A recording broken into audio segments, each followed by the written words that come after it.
Do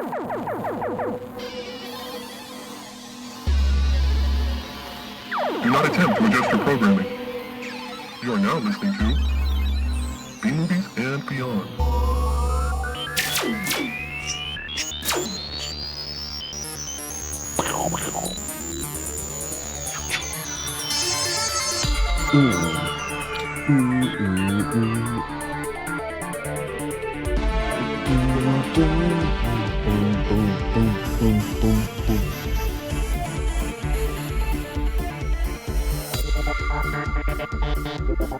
Welcome in, one and all, to the show, the B-Movies and Beyond show.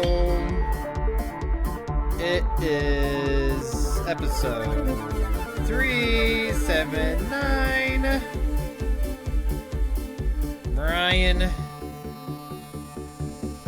Ryan, how are you doing? What's up, Peter? It is November 5th. Oh my gosh. We got 2 more months. I have 2 more months and a day until I'm 40. Holy shit. And then you join the club. I didn't ask to join this club. You didn't ask? No. I mean, I just feel like every single day you're just getting closer. Yeah, and you're asking for it in that way. You know, you're not stopping. You know what? I'll say this. I'm not worried about 40.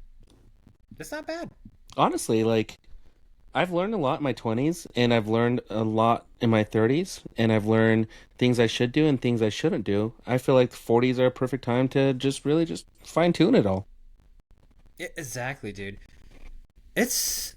I wonder what 50's gonna be like, but it's interesting. Like, when I had my, like, little crisis when I got older, like, it was not at 40. It was at, like, 30 or something. It's when we started this podcast. So, like 10 years later. Oh my gosh. Exactly. Like, I don't,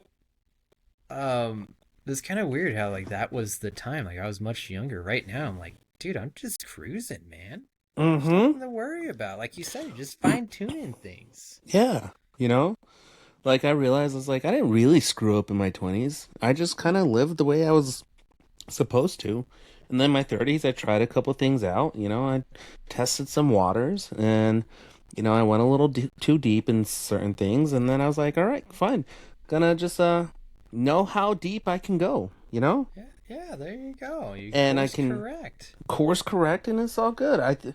And there's no, like, specific thing. It's just like a combination of just learning shit in your 20s and your 30s, and then just, you know, 40's the new 20. All you 20-year-olds are a bunch of 10-year-olds. Yep. That's what I gotta say. You guys haven't figured shit out. Exactly. Those 20-year-olds are 10-year-olds, so yeah. Seems accurate. I went off on a tangent over there, but it's November 5th, and we did celebrate probably the most important holiday of the year in probably. I hope my mom's birthday. Oh yeah. I hope she had a wonderful birthday. Yeah. Wait, she's a Halloween baby? Yeah, she was born on Halloween. No, my mom's a witch. Oh man, that's nice. Does she like that? That she's a witch? Yeah, and that her birthday's on Halloween. It's very fitting that it's her birthday's on Halloween because you know the astrology signs like Capricorns and what are you? You're a Virgo? Aries. Yeah. And I'm a Capricorn, and she's very much a Scorpio. Like, whenever I went through, I was like, oh, Scorpios, man, they're the hardest to deal with. I was like, oh yeah, my mom's a Scorpio. Yeah. Gianna's a Scorpio, so feel your pain. Yeah. So, no, she likes it. I mean, forever and a day, we'd always celebrate my mom's birthday, but now as I got older, I'm like, I have to celebrate Aaron's party. I know, that's what I was like, wow, like that'd be tough for celebration because everyone else wants to go out and do other things, you know? Like, are you always, you know, like, all right, we're gonna do a Halloween party for my birthday, or, you know, that's what I always wondered about it. Which I think for myself, I'd probably like that quite a bit. Yeah, I don't know. But happy Halloween, everyone. Hopefully everyone Happy had a Halloween. great time. Uh, we had a great time at Aaron's party. Oh my gosh, did we Um, ever? yeah, Ryan came in what, fourth place? Yeah, I think I remember, but I also showed up late, but you also showed up late too. I think the people who Yeah. showed up on time had a advantage. I mean, they did warn us a couple times, like, "Hey, like this is what we had trouble with these games." But I will say this, and I did say this to Aaron in our little group chat, and I told this to Brittany. I said we left late because like we would finish one type of game, drinking game, whatever, and Aaron had something else ready to go for us. And he's always done that, and I think that's the fun, the what keeps it fun going to his house. Because yeah, it's just us hanging out in a garage or like in the living room, but we're playing fun games, and there's such a variety, and it's like this is how you celebrate being in costume and doing stupid stuff. And we weren't Oh that yeah. stupid. It was great. It was Yeah. fantastic. So kudos to Aaron for putting on a really good Oh uh yeah. Halloween. He always does a great party, and it's we're in our 40s now, so it is a bit tamer, but it was still a lot of fun. And yeah, kudos to Aaron because he always he has stuff planned, which I gotta say that I mean, how many times do we have a party and nothing's planned? We're just like, Every time. hey, yeah, we got booze and let's just see what happens with the night. And But sometimes it was, let's hang out, bring booze. exactly this time though, and this is the thing, like you'll start to recognize this like as we got older, right? We need to have like a little bit more themes, right, and actually have events planned to like I guess keep us entertained.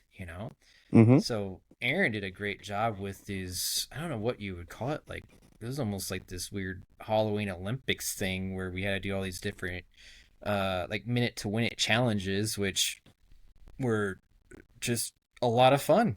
And it was nonstop. I think that was the most impressive part is that he had another game planned and all set up and ready for us to go. So we went from one thing to the next, and it kind of seemed like it was kind of like that, before we even got there. Like, dude, he's a good host. That's what I'll Great say. host, a host Great with the most, host. and I like that. I like that idea because, I mean, think about how we can execute it for Fourth of July. Could you imagine having America games?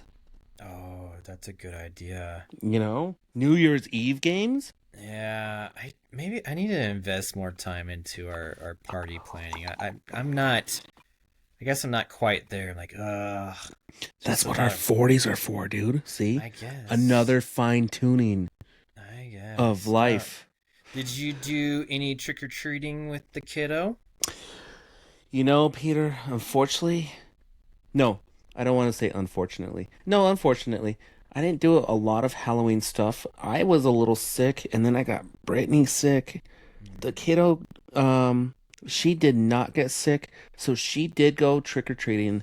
They went by their lonesome. They went before they met You up with sent us. her on by herself? Yeah, dude, just gave her the keys to the car and said, "Go have fun. Come back before it's dark." Wow. Wow. She No, is they did a lot of responsible. festive Halloween stuff while I was uh dying. Yeah. Like a trunk or treat stuff, like things like that. Yeah. Pumpkin patch. I did do some pumpkin carving, which I always kill it at, so Nice. see, okay, let's talk about that. Pumpkin carving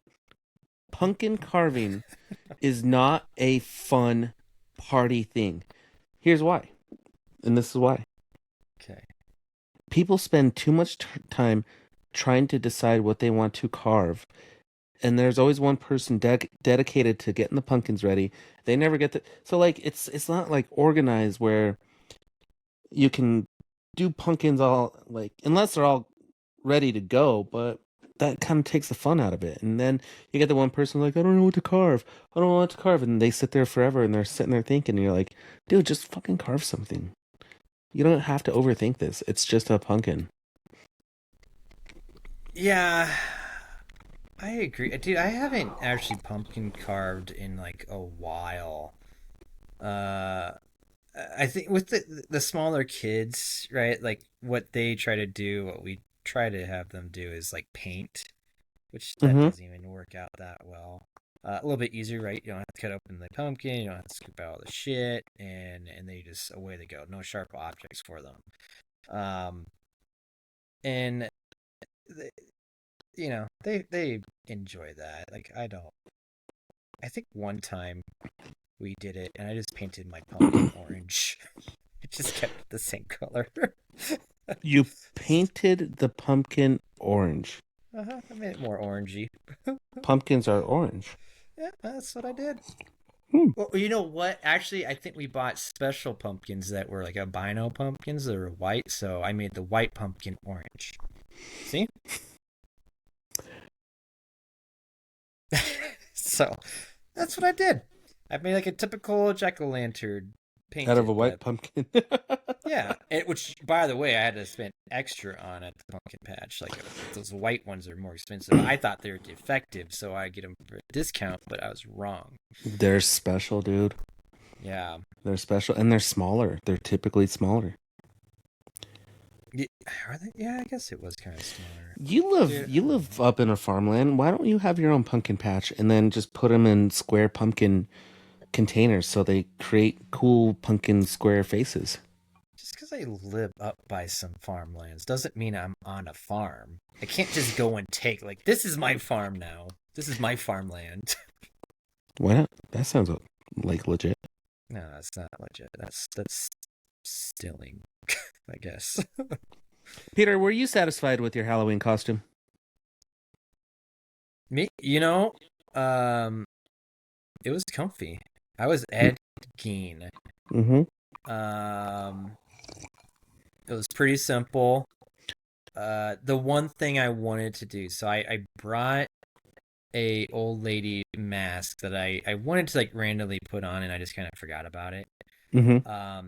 And I wanted to make it more like dead, like from like the show, where the mask like really looks like scanning, like looks, like you know, rotten, I guess. Like flesh instead of latex. Dead flesh. And Dead I flesh, did yeah. not, yeah, I did not get around to uh painting it and like airbrushing and doing all that stuff. So that's the one thing I regret. Otherwise, though, I thought it looked good, and I was pretty pleased. And it was one of those costumes where it wasn't uncomfortable, so I was good.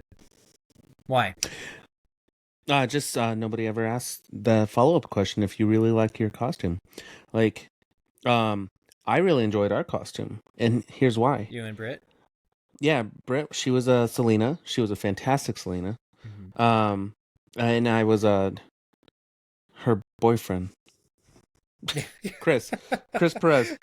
You had a wig on. Which, Oh, here's the thing. Do you Go ahead. like those wigs? No, I hate him. Yeah. I that's just the worst wished part. my hair would come back. Mm. So when I was putting together this costume, I was like, okay, I gotta think like this guy. This guy doesn't care. Like he wore like regular cons. I was trying to find a Selena shirt. I guess I'm a season too late. All the stores are beyond Selena shirts. And then like everybody's like, oh, he's a rocker. He's a rocker. And like you look at photos of Chris Perez and he looks like Sergio with his hair tied back. I was like, how do I become Sergio with my hair tied back? It was for a fake wig, and I was like, all right, I'll give it a little Halloween, whatever.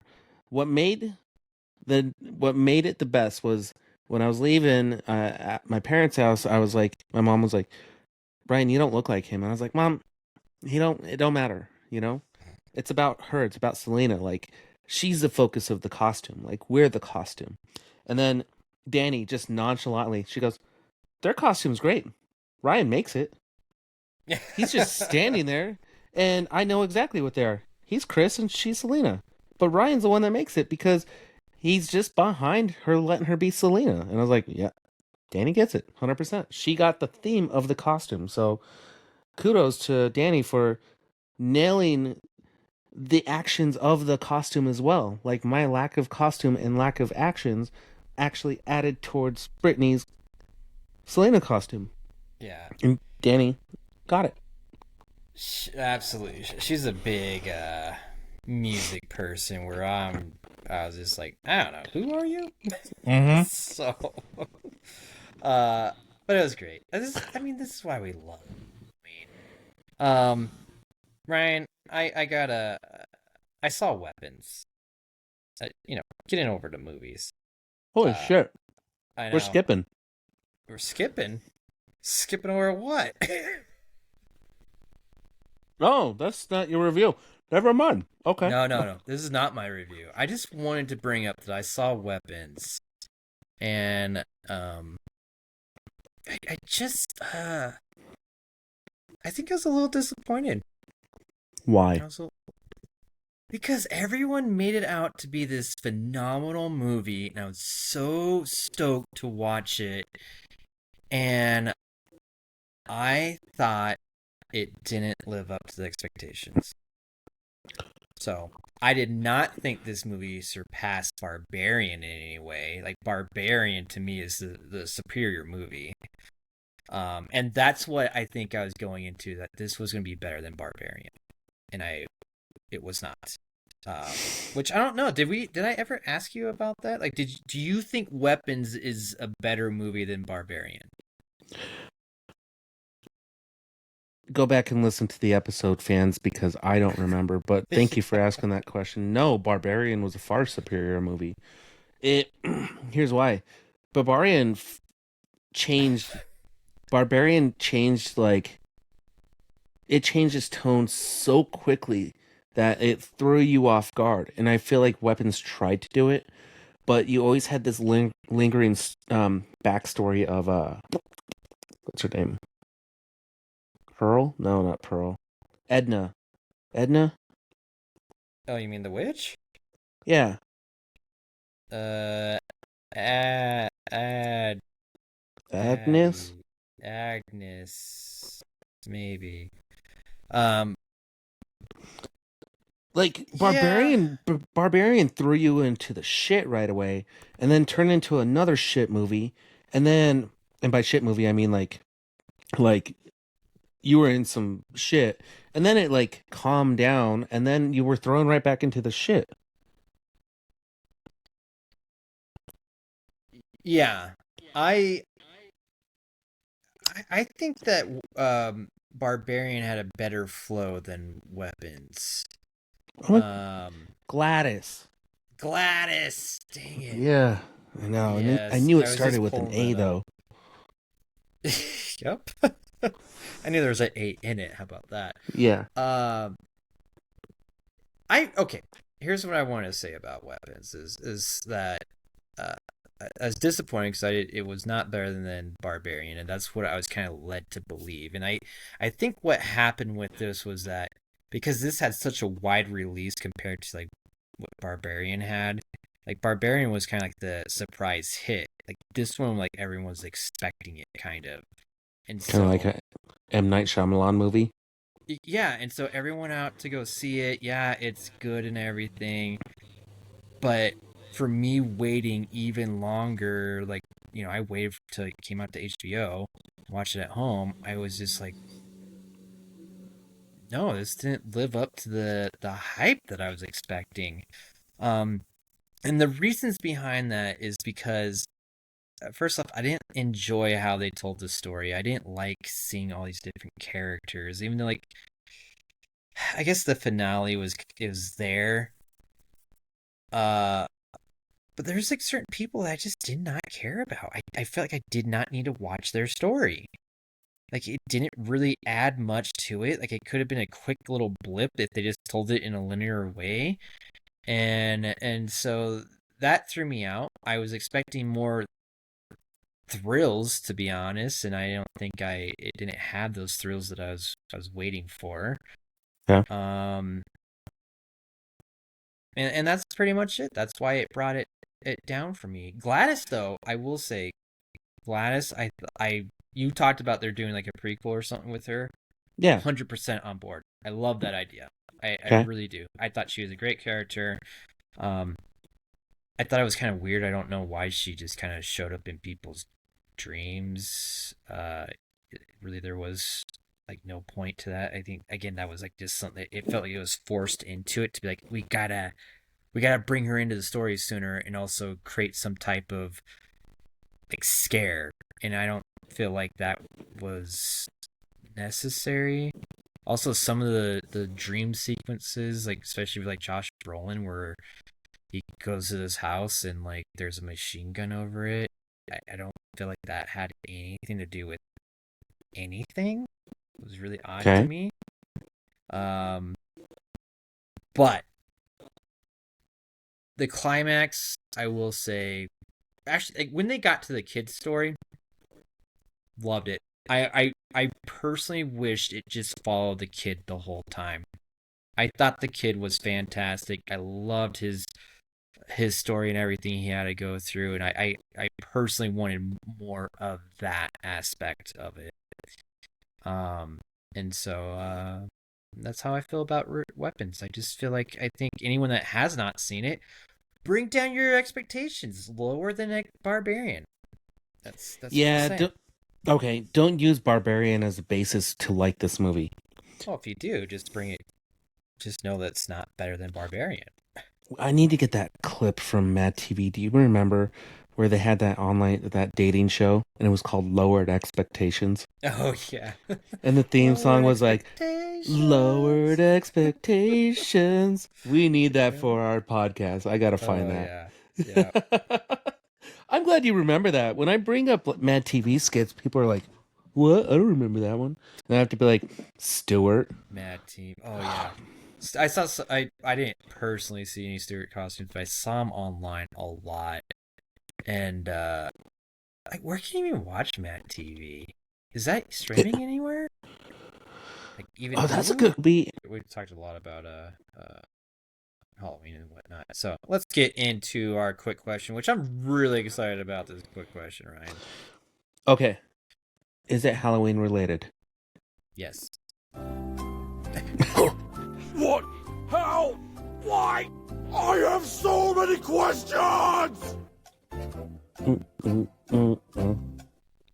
All right, Ryan. More Halloween. See, dude, what did I say last year? Halloween should just be a month long. What? It's a month. You don't long. remember me talking about this? No, I guess I'm gonna have to go back and rewatch or listen to that episode. Oh, dude, I fully believe Halloween should not be October 31st. It should be October, and maybe Oh, just into on all the way up October. to Thanksgiving. Yeah. So it should not be a month long. It should be longer than a month. Yeah, like we should celebrate it all the way up to the week of Thanksgiving. Yeah, I hear you. I kind of do. I start also in September. Having kids though that don't like scary movies has really brought things down where I don't quite get to watch have the scares that I would like to. But maybe that's what kind of stemmed this is, I was thinking about all these different movies that I really want to watch or rewatch. And then I started thinking about that one time that we had that quick question where like, do you think you could survive I think it was dinosaurs or which dinosaur do you think you could defeat? I think that was the question. And that got me thinking about what horror franchise do you think that you could survive through? Like the three that came to mind were like Halloween, Nightmare on Elm Street, and Friday the 13th. Like, could you stay alive through one of those movies with Michael Myers, Freddy Krueger, or Jason Voorhees? That's my question to you, Ryan. Which franchise do you think you could survive? Between those three, Yeah, you're going like up against those killers. Which one? Which one? Can you survive the night? with Freddy. Any of them. Any of them. I think I have my hardest one. I'll say that. I think I have one that I don't think I could beat. And then I think it's a coin flip for the other. I think Actually, I'm on no, the same I think I know. page I with think you. I know who. Yeah. Okay. The hardest one has to be Freddy. I agree. Not being able to sleep would fuck me up. Although, you just gotta learn how to. Well, you can't. I don't know. No, yeah, Freddy, that'd fuck me up. Maybe. But okay. Here's my one question with this: is But The that Simpsons did it really well. Do you remember that episode? Like, he was able to pop in and out of Freddy's dream world at one point, Homer. oh, you turn into a dream warrior? I get that. See, and here's the thing. And this is what I wonder. Like, I feel like I'm a very good sleeper, right? Mm-hmm. And that's why, like, the idea of not being able to sleep, like, I don't like it. I'm a crank.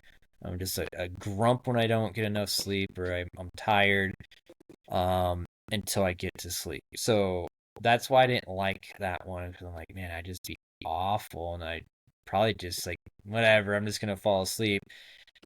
The part that I'm unsure about is, could I control my dreams? I've never been able to really do that currently, so I feel like I couldn't, but I feel like it's a little bit different because you're more aware of what's going on in Freddy's world. Uh, I have a hard time if I would be like a dream warrior, or be like Homer and be able to hop in and out, because I could just take naps like randomly, right? Just like, I'm gonna go take a quick nap and then pop into Freddy's world and then be like, well, I'm done, and I wake up right before he gets me. Um, I don't know. I don't think I got that enough brain power for that personally. So I feel like I have been able to control my dreams, but they're like in scenarios where they make me really frustrated. So I haven't been able to control my emotions, but I do control my dreams. So maybe I can do okay against Freddy. I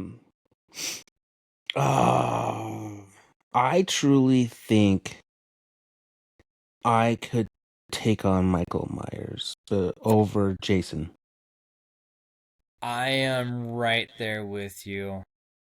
I guess I thought there'd be more variance with this, but I do think Michael Myers is the weakest link.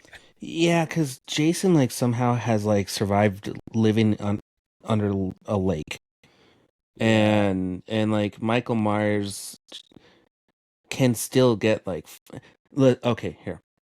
Michael Myers has never been in space with Freddy Krueger. He's never been in space, has never fought Freddy Krueger. You're absolutely right. So I think I can find a way to take on Michael Myers. I mean, I think if we hit him with my Forerunner and you jump out and light him on fire and then I just continue to run him over, I think we'll be okay. Yeah. So Jason and Michael both have like kind of like the supernatural. Well, I mean, I guess they all have the supernatural, but here, like, they are in the real world. They both just walk to get everywhere, so that's a plus on both of them. I think the difference really is that Michael really kind of stays to his house, kind of his area. Yeah, he stays like in his neighborhood, and I feel like I can kind of get away from that. Where Jason, he stays in his camp, but then he went to Manhattan and he went on a cruise. Like he's been to other space. Yes, he's been other places, and I think that's fine. And also on top of that is that he also has a bigger weapon. Michael Myers just has like the kitchen knife. Yeah. And Jason has a machete. Like that's worse. I don't want to get hit by a machete at all. So yeah, I think I could survive Michael Myers as well. I think that's the one that I would pick. I think I could survive a night with him. How would you destroy Jason though? I think his crutch is heights. I thought it was water. He lives in water. Oh, but I thought he was kind of afraid of it because he died in there. Oh, maybe, but I feel like you just get him on a really high pole and push him over. Yeah, but isn't that kind of the same with Michael too. You just I push him over. guess all of them. Like, if you control your dream and push Freddy over a giant tower into the Mortal Kombat pit, you can probably kill him. Sure, but that's the whole thing is that Michael or Freddy Krueger's fighting fire with fire. I know Man, how to like beat Freddy Krueger. how? Set him up for trial. Ooh, put him in front of a judge. Is that what you're Yeah, saying? yeah. Put him in front of the judge for his crimes, because wasn't he a pedophile? Or an accused pedophile? Yeah, I think he was a pedophile. Like in the remake, they'd absolutely made him a pedophile. So put him in front of a judge and prosecute him and make him go through the jury and then send him to jail. Yeah, That's how you win. just put him in jail, They should just put Freddy in jail. and he can't escape for whatever reason. Oh man, That's how you. that might be the solution for all of them, Ryan. You just put them in jail; they can't get out. We've never seen it. We have actually never seen them put any of these guys in jail. I mean, you gotta admit, like with Michael Myers, like dude, he was locked up in an asylum forever until Yeah? somehow someone let him escape. So I personally don't feel like he actually escaped on his own. Like he just was like, oh hey, the gate's open, dun dun dun, and he got out. Yeah, maybe that's the key, is just put him in jail. Yeah. Behind a locked Just not door. Arkham, because Arkham has the weakest security out there. Oh yeah, everyone gets out of Arkham. Yeah, it's like a So bi-monthly occurrence. all right. So what we just learned is that we could take on any of them. We just put them in jail. Problem solved. Yeah. But Freddy, you got to prosecute him. You got to put him through trial. Yeah, absolutely. I guess the other ones you should too, because like they were killers, you know? Yeah, all of them.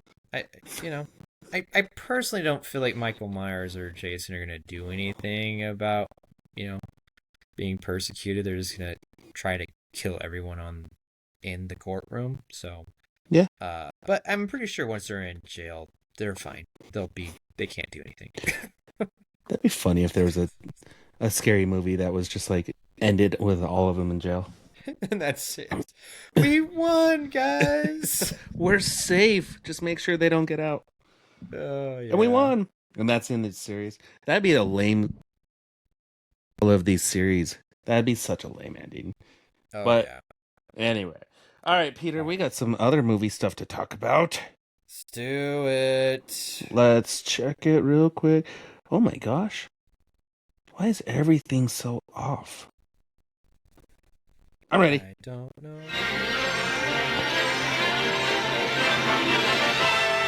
Here are some exciting coming attractions from B-movies and beyond. Trailers. Peter, I'm going to do this. I'm going to have you do this one. Why should I watch these movies? Because I didn't watch the trailers. That is... Oh, okay. All right. Then I will start with... Actually, I'm just going to mention it. Altered. There's a Harry Potter kid. Tom Felton. I think he was... He was the bad guy, right? Yeah, he's like the bad kid, yeah. I don't remember what his name was. Anyways, one reason I put this in there is because it really seemed like a B movie, where it's like in the future where people like alter themselves with cybernetic things, and so I like the idea. I haven't seen Tom Felton really do that much, so I like that aspect of it, and it's kind of like a superhero. Like, do you remember the show Mantis? Yes. Where like that guy, like he was like a paraplegic, no, Paraplegic? Yeah. And then he put on like this suit that gave him the ability to like walk. That's Tom. That is Tom in this movie, where he puts on like a mechanical suit and it allows him to walk. And then he goes and fights crime. So that is the gist of it. It could be good. You're always pleasantly surprised with these. So that is Altered. That's why I put that trailer there. The next two, I'm much more excited about. We got a trailer official trailer for Silent Night, Deadly Night, the remake. People Cool. produced Terrifier 2 and 3, and I think it looks great, man. It looks like a bloody gore fest. It is just like it looked like it took the premise of the original Bloody Night or Silent Night, Deadly Night with the killing Santa, psychopath, and ramped it up to 100. Like it looks insane with the axe. So that comes out this December in theaters, and I will like to see it. Okay. You said key things. You would like to see it, and you like the trailer. Me not watching the trailer, but me only watching the teaser. Do I need to watch the trailer if I would anticipate going to watch this movie? I don't think the teaser showed anything, and if you know the premise of Silent Night, Deadly Night, it does not hurt. I don't know if there's anything that you could give away on this film per se. So I think it's totally fine to watch the trailer and just to be more excited about this film. Okay. Okay. Yeah. Like I did not think like there's not one time where like, ooh, that was too much they showed me. So Okay. Perfect. yeah. And then the last one, which I gotta say, I think I have discovered like a new fear of mine. And this trailer is called Primate. And at first I thought this was a joke, but no, this is a legit film. And it is about a chimpanzee that lives with someone. He's like retired. Like I can't remember if they're like, they did tests on him or something. But anyway, like he lived with this family, and then he goes nuts and starts killing everyone in the house. And we've seen real life stories about chimpanzees ripping off people's faces and whatnot. Like this movie actually terrifies me. The chimp is it looks all CGI. That's probably the only downside. Like it looks good enough, but you can still definitely tell, right? Mm-hmm. But he goes on a killing spree, and I'm kind of terrified of it. So can't wait to watch it. Again, I think I'm going to be probably more scared than I normally am in a horror film because of this idea of a chimp potentially ripping off my face. I don't like that idea. Don't like it at all. Really good trailer. Can't wait to see this. It comes out sometime next year. I think it might be January actually. So, I had to have an epiphany talk with Dylan at work because he was like, "Oh, there's no good horror movies," and I said, "Yeah, it's about every other year that Halloween, October is like loaded full of horror movies." I was like, "The sneaky good time for horror movies is February." yeah, Yeah. beginning of the year. I think you're right. That's when Weapons came out, right? Mm-hmm. So yeah, it is a sneaky good time. But here's the thing though. Like, we were talking about last time, like, oh man, there's nothing out. But then I forgot, dude. Like, Black Phone 2 came out. I hear that's actually really good. Like, I heard that's really good. Yeah. Yeah, there's a few things that came out that I just kind of, for whatever reason, I don't know. I glossed over it. Chainsaw Hands or Man. Chainsaw Man Hands. That's not an anime. Apparently, it's really good. Look up Rotten Tomatoes. It It's probably freaking 98%, both scores. Well, but that's just China just saying, they're using their population to be like, push this up to the max. Oh, I didn't even think about that. It was funny hearing like Good Morning America this morning go like, and then the box office is this really sad book adaptation, and then Chainsaw Man. I was like, you guys didn't think that you were gonna say Chainsaw Man. Chainsaw Man. 97% from critics, and then pop audience says 98. What I'm hearing is the animation is really, really good. Yeah, Why are I don't you know. aggressively typing? Are you mad that I'm talking about Chainsaw Man's? No, I was trying to search for things that are coming out that came out this September and October for like Halloween, and I here's some things that I again I forgot about. Uh, is The Long Walk? I guess you could call that a horror movie. Conjuring, whatever it was. Um, I really want to see this one, Bone Lake. Apparently, that's all about sex and horror. So, What? How did we yeah. miss this one? Oh, dude, I don't know. I don't know how we missed it, but I really want to see it. Coyotes came out this month, which that it Oh, just came straight to like VOD. Black Phone Tune, like I mentioned, and oh, you saw Shelby Lakes too, and I think that looks fantastic. And Shelby Good Oak. Boy came out too, or Shelby Dude, Oaks, yeah. I was so close to watching Good Boy. I don't know why I just haven't watched it.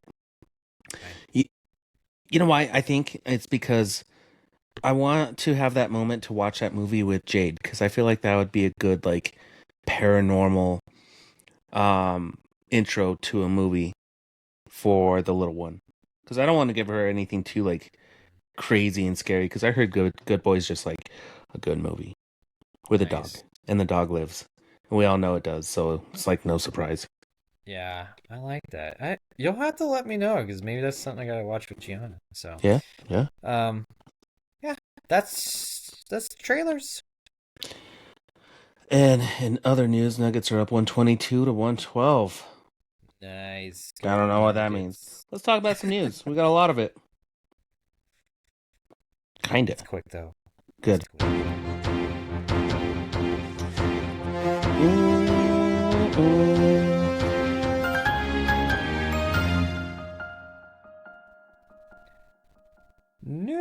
News.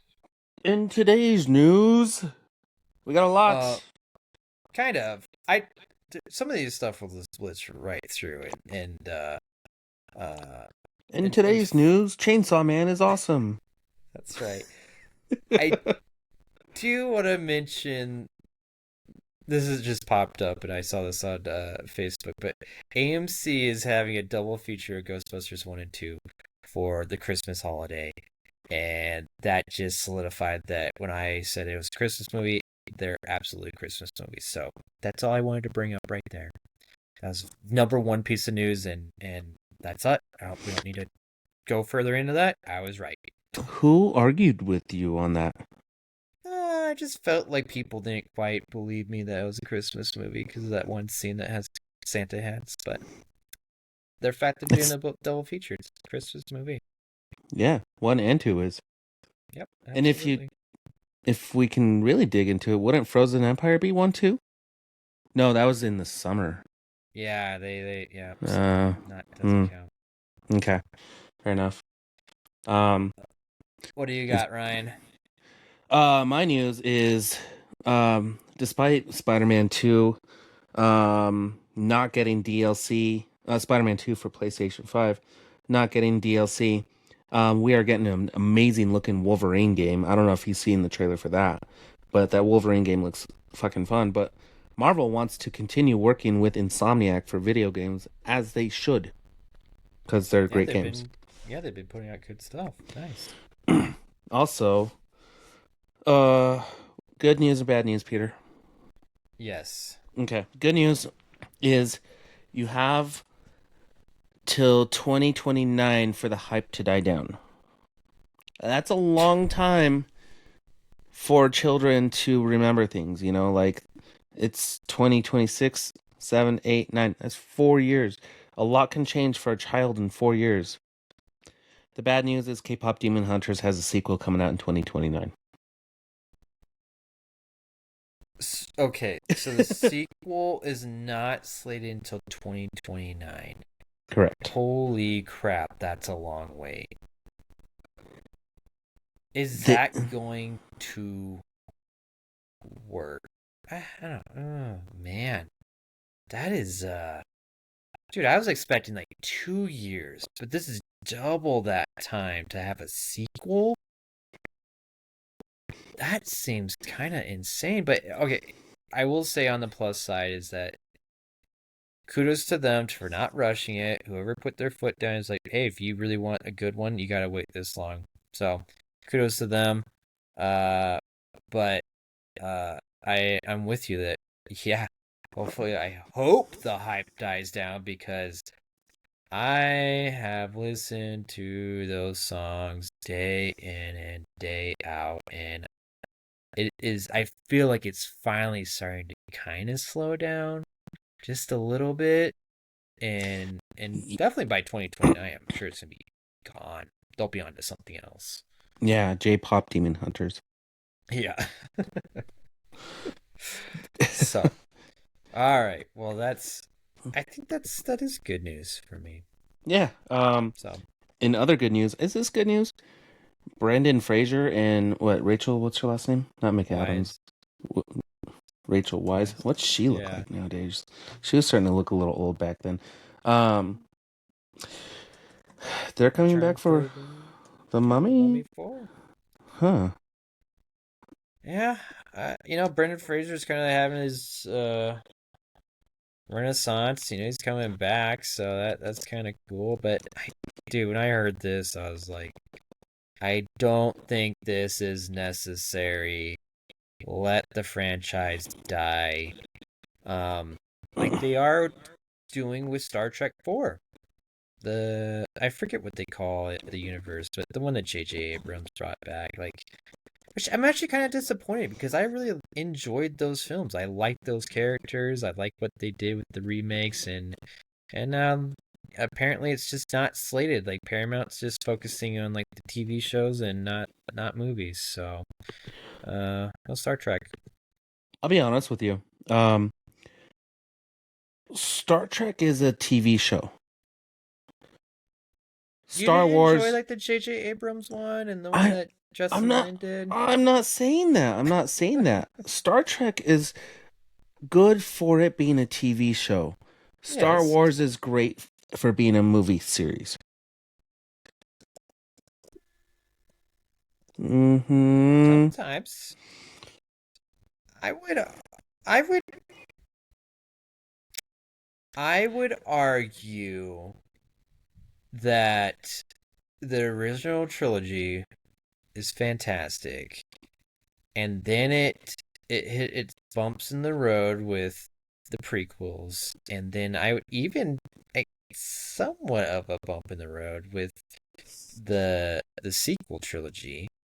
And what really is bringing back Star Wars is their TV, which is now being pushed into movies. Do you agree? I agree that you just agreed with me. Well, that not everything really. that they turns into is better off as a movie. Mandalorian was great. Don't get me wrong. It was, and that's what brought it back into but movies. It fell off in season 3. I disagree. I thought season 3 was phenomenal. Well, I even told you that I thought season 3 felt like a movie, which gave it the movie format that they created a movie for. I haven't seen it. We'll see if I like it or not. Well, we have to wait till next year. I'm just saying, I feel like the movies kind of ran their course, and now I feel like they found more success in the TV shows, and now they're trying to bring it back to the movies, and we'll see if they can accomplish that. Are you talking about Star Trek or Star Wars? Star Wars. Because what you just explained was for Star Trek. No. That's what I think that is what's happening with Star Wars currently. That is the state of Star Wars, in my opinion, is that I think the movies have kind of fallen off. They could not capture what they originally captured with the original trilogy.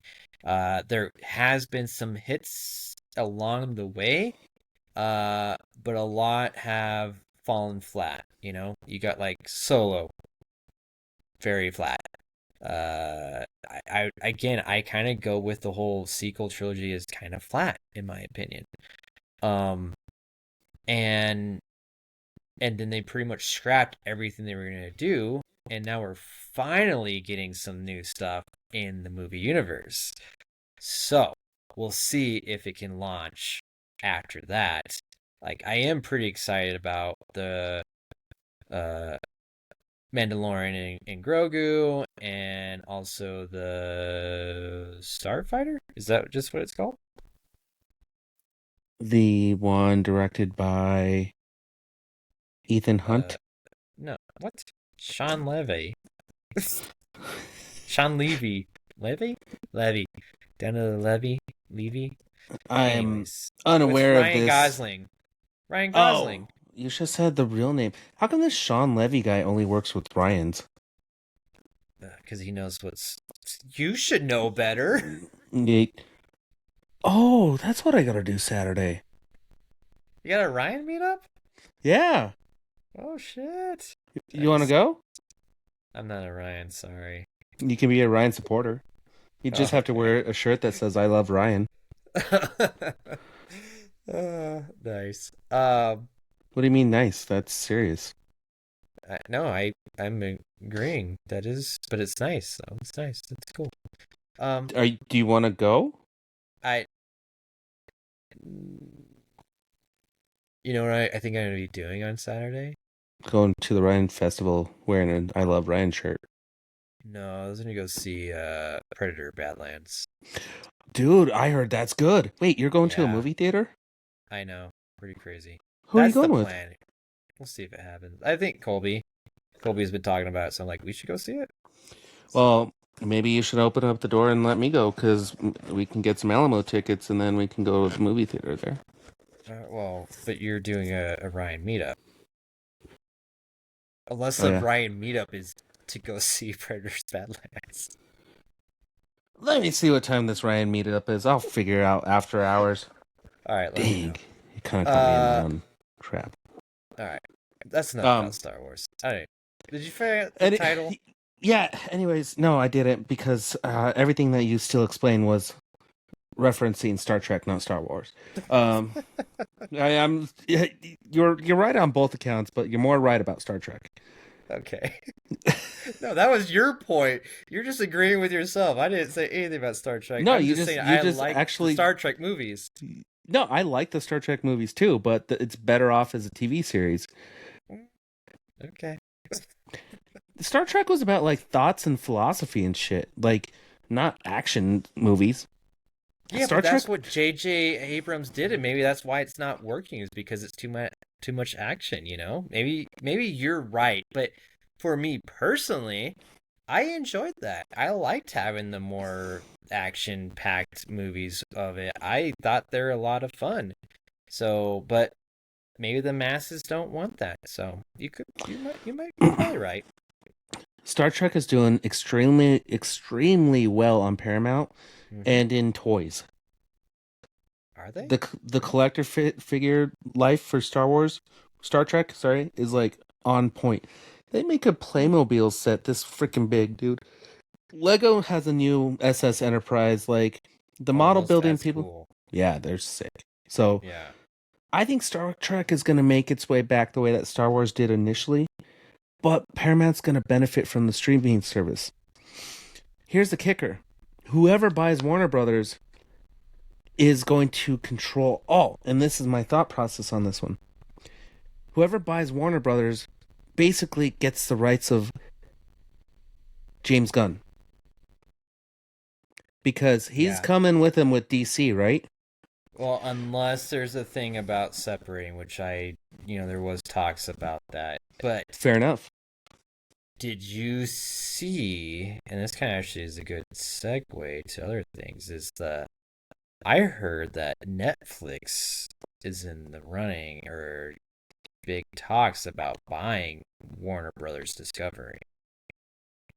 Can you imagine if that's all on Netflix now? Holy shit. Dude, we would get Netflix style HBO DC shows. Yeah. They would bury AEW because Netflix owns the rights to WWE. J.J. Abrams would be making, I don't know, unless he doesn't go along.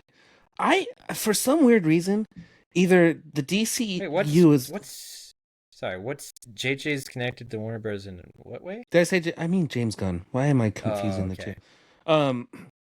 I for some reason see them going with the course of the DCU, but if this one of these mergers happens and it's not going the right way, I see James Gunn going right back to Disney.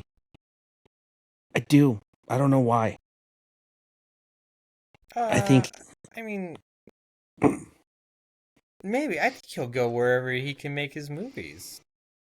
Yeah, dude. I don't know if he's, if that's Disney or whatnot, but I don't know. I think Disney opened up the landscape for Marvel to be a little bit more mature, and they did it with Marvel Zombie. Yeah. And even with Daredevil Reborn. Right. So, I don't know. I think it's right up the alley. I do love what he did with Peacemaker, and I do love that he didn't hold anything back between the connection of the Superman movie and Peacemaker itself, but kept like the actual Superman movie a PG-13 type of movie, and kept his grittiness of his TV series very mature. I think Disney and Marvel would open that door again to get James Gunn back. Yeah, I mean they already opened that door.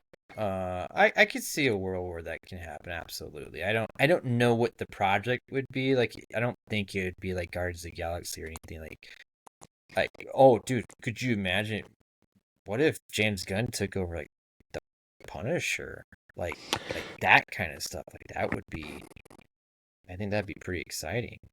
So can I tell you my I know this is like we're going off the beaten path for a minute on this, but my dream recast and director is James Gunn taking the rights of Deadpool. And if Ryan Reynolds is not Wade Wilson, you cast the guy who was Vigilante. And what's his name? I understand what you're saying. Yeah, oh man, that would be pretty good. Wouldn't that be perfect? So great. Yeah, he's so good. What's his name in here? Freddie Stroma. Yeah, but knowing James Gunn, dude, he would find probably some obscure Marvel character, and that's what he would want to do. Like, and he would make it the biggest character ever, and like Peacemaker. Yeah, exactly. Like, take something like that and be like, this is the guy I want to focus on, and it's fantastic. I've been watching the new season, and I love it. It's so good. It got me back to watch Suicide Squad, the second one, and like I love that movie again, and it centered around Peacemaker, and I love how he did it. And it wasn't a movie about Harley Quinn like the first one was. It was about like an actual Suicide Squad. I still feel like there might have been a bit too much Harley Quinn, but anyways, so maybe I need to do a rewatch. All right, let's move on. I got a couple more things, and then we'll get into our reviews. But Stranger Things, Netflix is gonna have the series finale released in the movie theaters, like 350 of them across the U.S. on December 31st. I don't think I'll be doing that. Other thing Netflix related is. I can't believe this is happening, but they are doing Catan films and series, live action and animated. I believe this is The Settlers of Catan, the board game.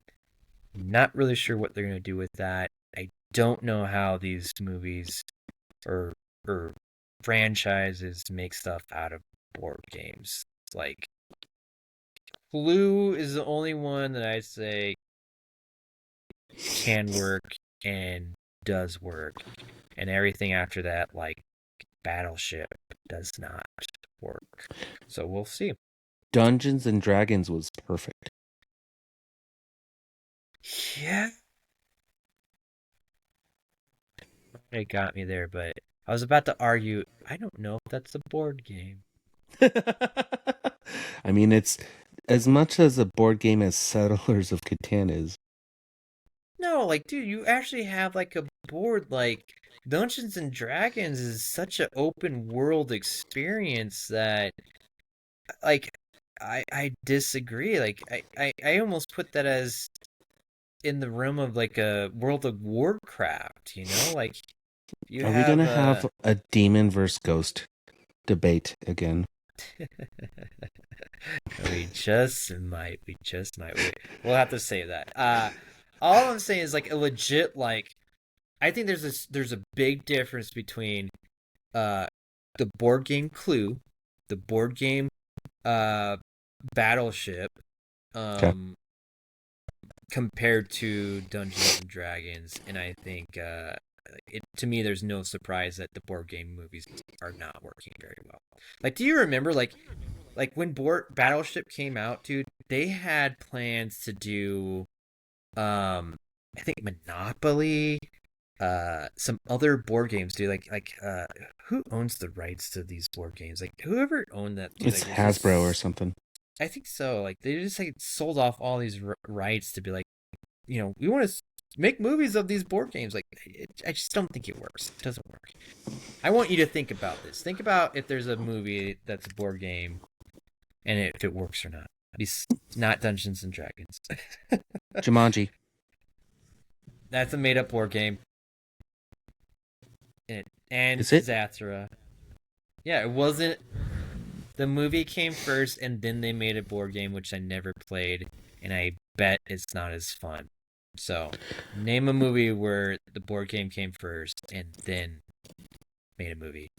And the last piece of news is Johnny Depp is gonna be Ebenezer Scrooge in a Ty West dark version of A Christmas Carol to be released next year. I do not know what this is going to be, but this sounds very fascinating. This is either going to be, I think, a hit, or this is going to be the worst thing we've probably ever seen. So, it depends on how many people have forgiven Johnny Depp for taking a shit on Amber Heard's face. I think we all have forgiven him. Yeah.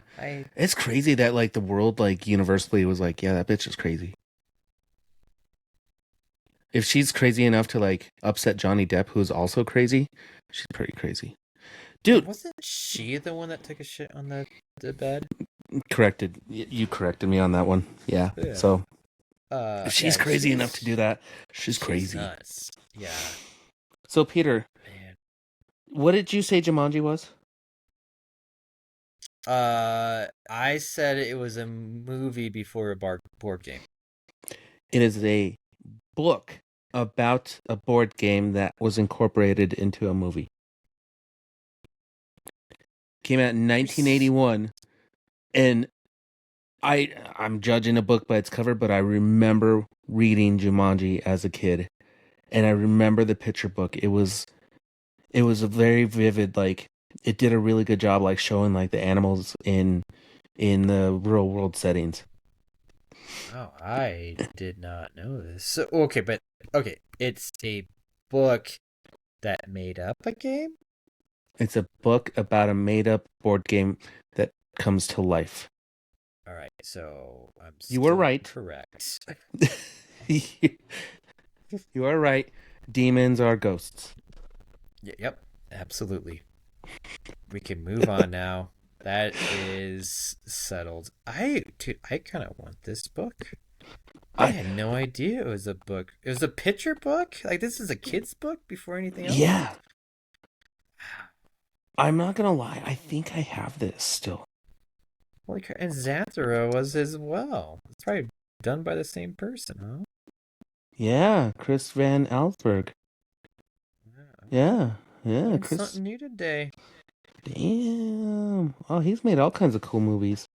Or books, I guess. Never mind. We're a movie podcast. Let's talk about some movies. It's that time, isn't it? Reviews! Reviews. It's time. Who said that? Michael Buffer or Bruce Buffer? It was Michael Buffer, wasn't it?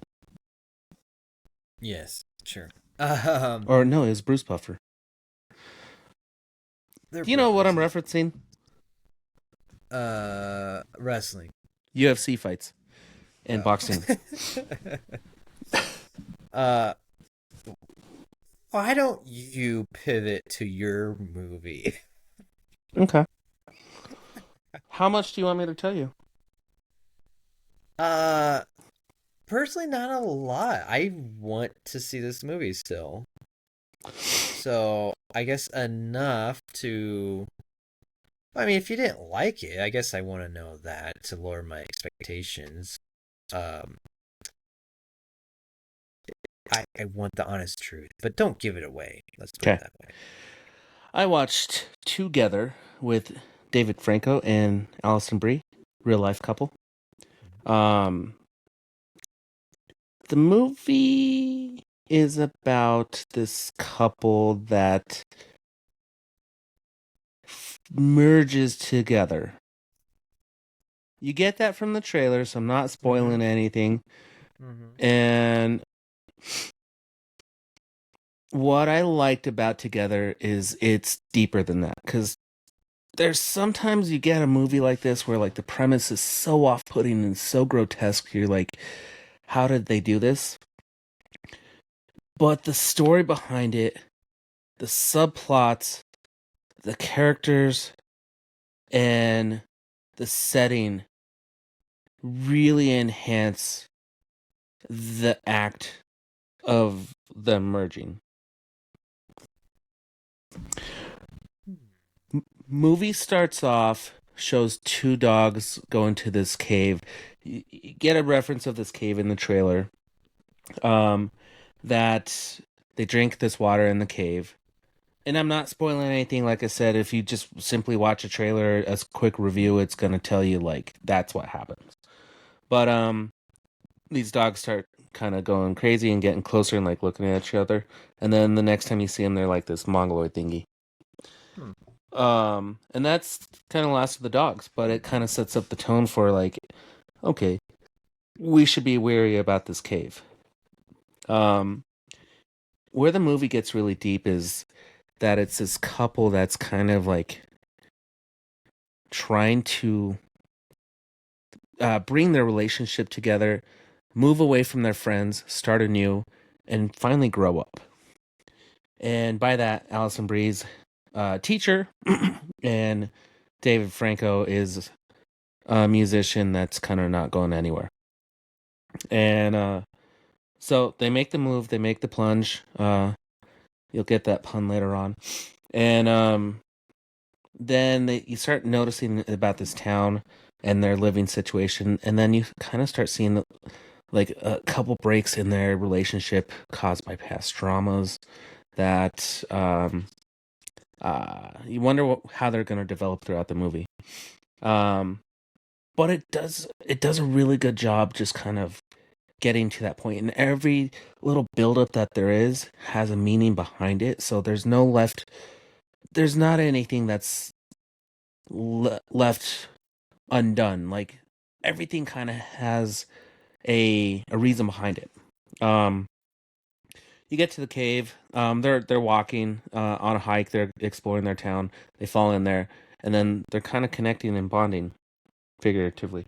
And then they drink the water, and then that's where Together happens.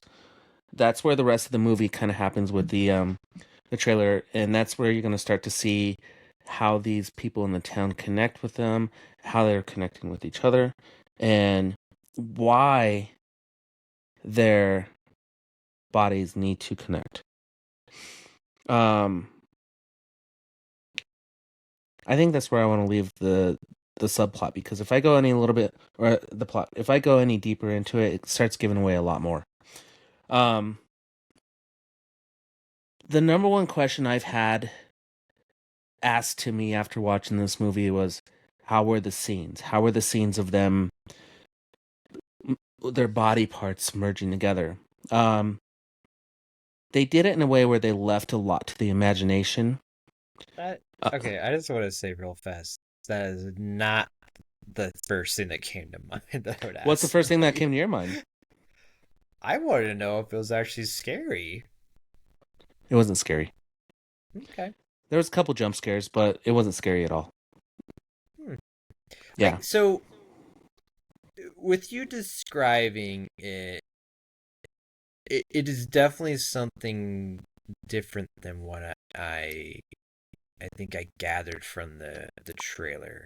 The trailers want it to So- be like kind of like dark and twisted and like this kind of grotesque movie, right? Yeah, and also just kind of like scary, and I think very supernatural, like almost like a poltergeist feel to it. And now that how you're describing it, now I'm kind of like, oh, I think maybe I understand what some of the stuff that happened in the trailer actually is. So, still kind of curious. I'm very curious about how it's going to play out. But again, and my first question is like, how did they put them together? Do you want to That's know not- that at least? No, Okay, no. fair enough. I think you did a good job at how far you went, and now I kind of get like almost a interesting like type of like maybe like why someone's asking like how did they get put together is like kind of like the like almost like a substance vibe. It has a very okay. You know how we were comparing Barbarian and Weapons? I would compare these two, but don't have your expectations of the substance for this movie. Okay. So like compare, but don't have the expectations after what you saw in the substance, because the substance was kind of like anxiety driven, right? It wasn't really scary, but like as that movie went through, you noticed that like the younger body was taken and taken and taken while the older body was trying to live and like be grotesque, and then the movie just went off the fucking walls, right? Together doesn't go off the walls. Like it does have some certain scenes that are just kind of, I don't want to say cringy because cringy is not the word, you know, how these kids are using it nowadays. It's what's the word I'm looking for? Like where you kind of see like body parts like skin tearing and blood and bones cracking and forming. It's cringy, huh? Cringy is the word I'm looking for. I don't know if it's cringy. Like it's Grotesque? No. some like it makes you like shudder a little bit. Like for me, like anytime like a Achilles heels gets cut, I'm like, oh, you know, like it. I don't call it cringe. I guess it is cringe. Like Yeah. it actually makes you Ugh. physically cringe. Yeah. Yeah. Where I like the sub, and this is where I'm going to compare the two. You like the substance, right? I haven't watched it. Oh, okay. Okay. Well, this will give you a good compare and contrast. You think Together is going to be one of those movies where you're going to see more of that, but the substance actually utilizes practical effects a lot better than the substance does, or the substance uses better practical effects more than Together does. Together has more implied connection, like body porn, and then one thing, and it's not that bad. It's just kind of like how I look at CGI nowadays. The scenes that are CGI are very CGI, and it where you look at the substance and you're like looking at like this body dysmorphia that's happening. Like the substance is just gritty, where Together is just like, ooh, that's weird. Yeah. I highly recommend it just so you can kind of get it out of there and make your own opinion about it. Like I wouldn't say it's like a bad movie, but I wouldn't say it's like the best movie out there. Like if you gave me that after watching these and you gave me that same question, like, hey, what would you rather, what movie would you rather partake in, Together or The Substance? Just because of how cool The Substance was and like stylized, I'd go Substance all the way.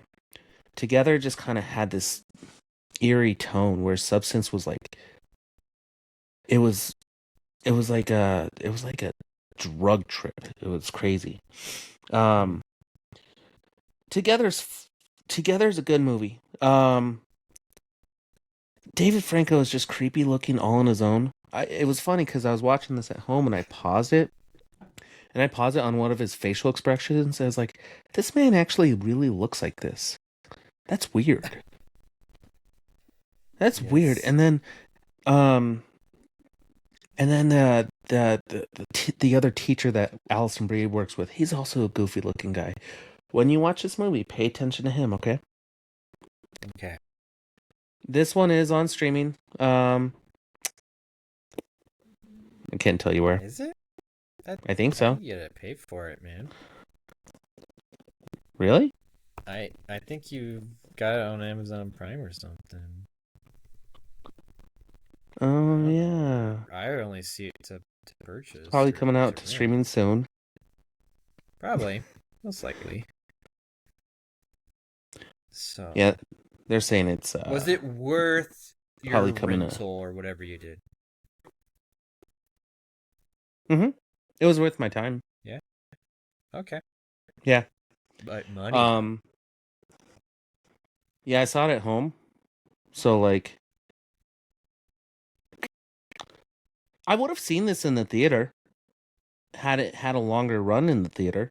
Like, I saw Shelby Oaks, and if you were going to tell me to go watch Together or Shelby Oaks, I would have picked Together. Probably why I'm not reviewing Shelby Oaks, just because I feel like Shelby Oaks should have just been a miniseries. Interesting. I thought that at least the trailer really captivated me for Shelby Oaks, but that's for another podcast. Well, I guess I'm still in on Together, and probably when it's free, I'll give it a watch.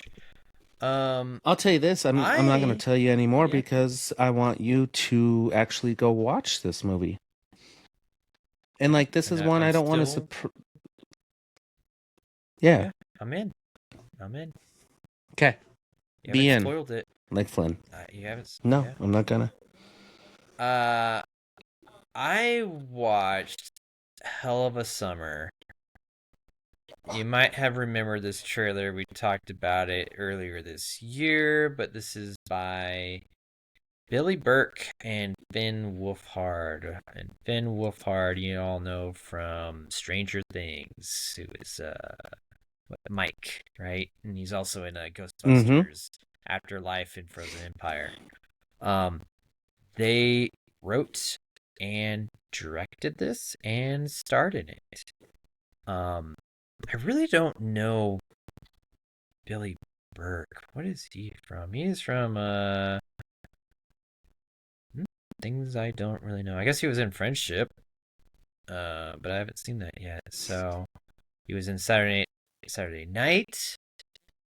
Apparently he was in Ghostbusters Afterlife for a little bit. Yeah, I don't know, but they're friends. Anyways, they wrote this movie and directed it and starred in it, like I mentioned. And this is like the perfect synopsis, or I guess not synopsis, but how you describe it is they say this is a bloody fun horror throwback. And I think I would take out bloody. It is absolutely a horror throwback, which that's the fun part about it. It is all about, kind of being like a Friday the 13th-esque, subtitle, or subgenre of that. So they all go to a camp where all the counselors meet up beforehand. All the kids get there and to get ready for summer camp, and then they're terrorized by a mass killer. It's Friday the 13th to a T. It's okay. I think the part, like, they wanted to be funny, but they're not there. They're not that funny. I think that was the biggest thing for me, is that this is, in my opinion, like, the comedy fell a little bit flat.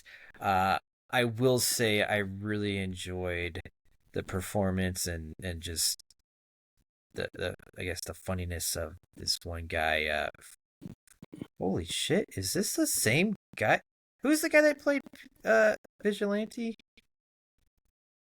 No, what's his name? I just had his name. Yeah, Freddie. Freddie This Stromer. this is Fred. Hechinger. Hechinger. I don't know how to Oh, he pronounce kind it, of looks like him. a little bit. That's why I was like, oh, dude, it's the same guy, but it's not. But he was fantastic. He's kind of like the main guy in this film. He's like the overaged camp counselor that probably shouldn't be there anymore, but he just loves it so much and just wants to fit in so badly. And I loved his character. I thought he was so great and also very funny and by not really trying to be funny. So it's really follows him, and he goes around to all these camp counselors, and then people start dying, right?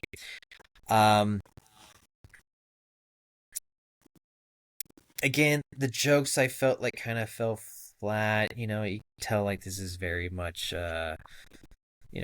first time writing and directing credit. I thought it was actually directed pretty well between Billy and Wolf. Or Finn, excuse me, wrong name.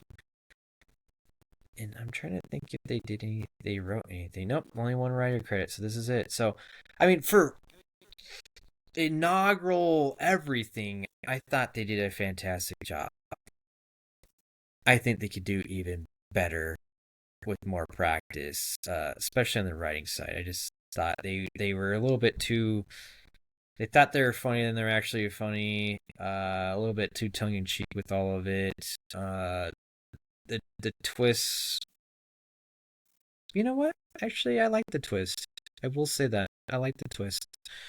Can't give it away. Okay, I was gonna say, don't tell me. Yeah.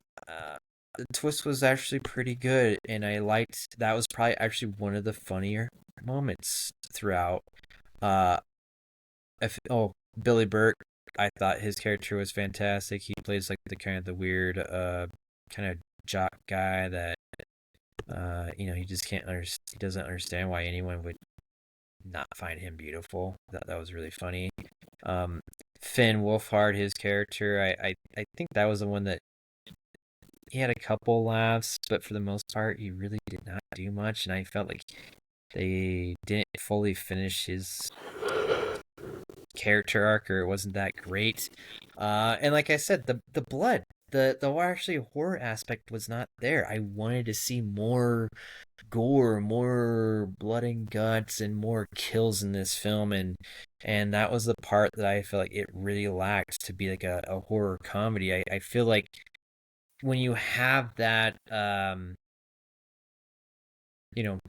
laughs with the scares, they didn't bring any scares, right? They should have been like making us laugh and then, jump out and scare us real fast, and they didn't do that. So I think that's the part where I think with some more writing creds, they can get better at this and do a better job. But it was a lot of fun. It's on Hulu/Disney Plus.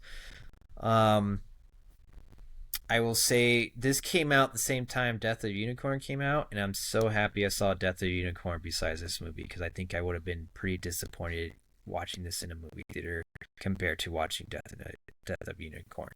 So, good call, because Death of a Unicorn was great. Oh yeah, loved it. What you're kind of telling me is the kid from Stranger Things is trying to branch out with his Stranger Things fame, and he did okay, but not good enough. Yep, it was okay, Okay. not good enough. Absolutely. So, all right, let's get to our recommendations and wrap this up. Let's do it. Let's find it. Oh. Recommendations. Yes! Recommendations. Oh, God. Oh. I'll have what she's having. That's right. Not if it's a Mummy remake with Brandon Fraser. Yeah, I guess I don't. Or Tom Cruise, for that matter. I do not want to see that. But I will Yeah. tell you this. This is something I think you should watch. Um, the wife and I started It, Welcome to Derry on HBO Max, the new series, and we're like 2 episodes in, and I think it's fantastic. It is, the scares are good. It's fucked up. I love how it's set in the past, and I'm very excited to see what's to come. So, Welcome to Derry is definitely worth a watch. Like HBO, dude, is like I think crushing it right now with like Peacemaker and this. Like they have some good series out there now. So definitely Only check it out. imagine when Netflix buys it. Yep. It's gonna be great. You're not the only person to tell me that. Like, ever since it came out, anybody's like, "Have you seen Welcome to Derry?" It's really good. Mm-hmm. So, it's like complete different contrast from. Have you seen Monster with Charlie Hunnam? It's weird, you know. Or I haven't gotten past episode 2. That was everybody at the party. I was like, "Did you watch it?" And they're like, "I haven't gotten past episode 2." And I'm like, Aaron said he loved it though. Like, so it's been so "Yeah, but Aaron drastic. would." I know what he said. He's like, it was beautifully shot. I'm like, sure, it's No. beautifully shot, but the actual story, in my opinion, is like sucked. But whatever. Yeah. My recommendation, and I might have missed a boat on this one, but I haven't because it's still within the year. Go watch Back to the Future. Okay. It's the 40th anniversary, and why I say this is because after Brittany and I were watching, we watched together, watched another movie, and I was scrolling through, and I was like, "Oh, Back to the Future. I haven't seen that in a while." And she goes, "I've never seen it." And I said, "What?" I was like, "You're gonna crush Peter's heart if you told him that you never saw Back to the Future." She goes, "Let's watch it." That's what I love about that situation. She's just like, "Yeah, just watch it." She fell asleep, but Oh, okay. I watched the whole movie, and you know what? My favorite thing about it was I like honed in on so many things where I just kind of glassed over all the years, Mm. and that movie connected a lot of dots together just by the little things that Marty would say, shit that Doc would do, like just the references back to the future, all that stuff. Like it made more sense to me watching it just recently than it ever has in my entire life. Yeah. And maybe it's because I'm just looking at movies a little bit different lately. It's like what I was saying with my Yeah. 40s. Yeah, Like you're getting close to the 40 mark. Yeah, you see Yeah. things a little bit differently. maybe that's my 40th anniversary to myself was that Back to the Future makes more sense to me. And I think they explain time travel better than you lead me onto it. Oh, absolutely. I think it's the best time travel movie ever. I just can't believe, like, It how makes far did she get sense. in the movie before she fell asleep? Mind you, she's been sick. She's been like deathly ill. So like Okay. she's All like, right. I'm going to bed. But I watched it and I watched Yeah. it and I woke up and I finished it and I didn't miss a beat. Like Yeah. I just like, dude, like how it starts off, dude. Just the cinematography, how everything was filmed back in the '80s. It just kind of, it's a timepiece for an '80s movie. I love that. I love how '80s movies, and I'm starting to notice this more and more that they start off with that like one shot pan to like the intro of the character, but like they're setting the scene. And Back to the Future was perfect with it, with all the clocks and panning to the little Broncos clock. That was like, huh. And then it just kind of goes Robert into. Zemeckis, man. He was so good at it. And who's the other director that he did that one battle after another movie? He's really good at doing that. Oh my god. Wes Anderson? Paul Paul West one battle. Leo? Paul Thomas Anderson.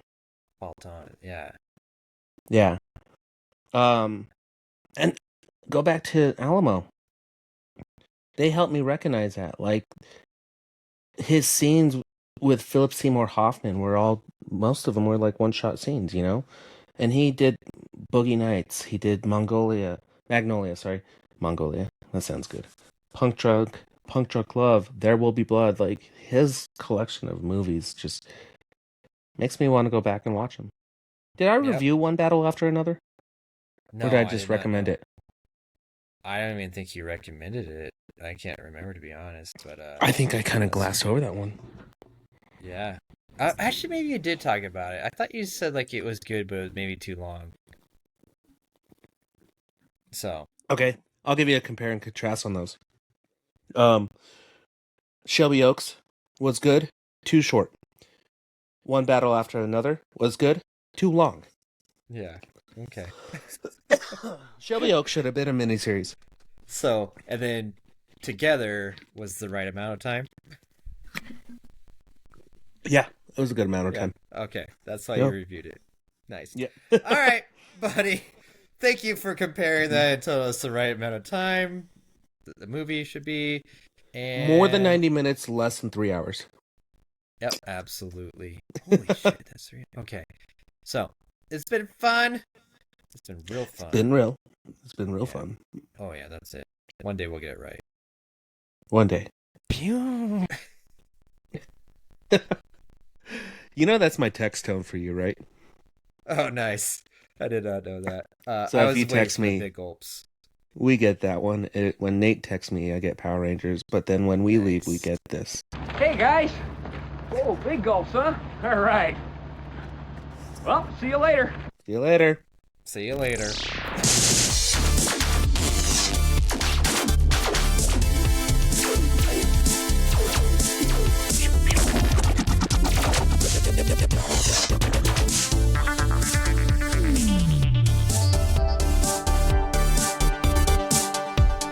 Be sure to visit bmoviesbeyond.com. Pew pew. Pew pew out.